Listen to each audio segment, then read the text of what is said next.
وبرکاته حقیقت محترم دا ستاسې د واده دی او خوشحالۍ کار دی حقیقت زموږ دوست زموږ د ډېر وخت دوست دی نو ما ورته یو داسې تحفه راوړې ده ټوپي به ورته خلکو ډېر راوړي او دا به انشاءالله داسې ټوپۍ د دې قیمت نه او دا به ټول د زړه ټکوري نو دا ټوپۍ به مخ سره مسافر یادوما په دعا کې خپل وطن په ژړا کې خپل وطن په خندا کې خپل وطن څومره خوږ څومره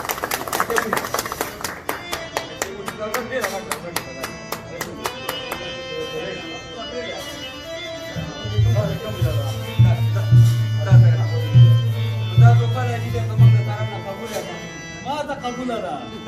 ټول افغانستان ته قبول ده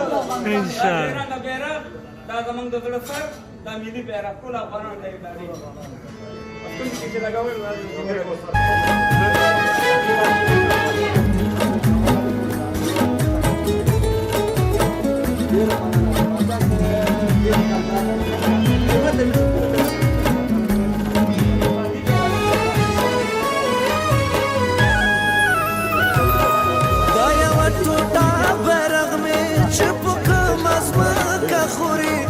پلو رنگونه خپل کړم بیا یې نیسم د زړه پورې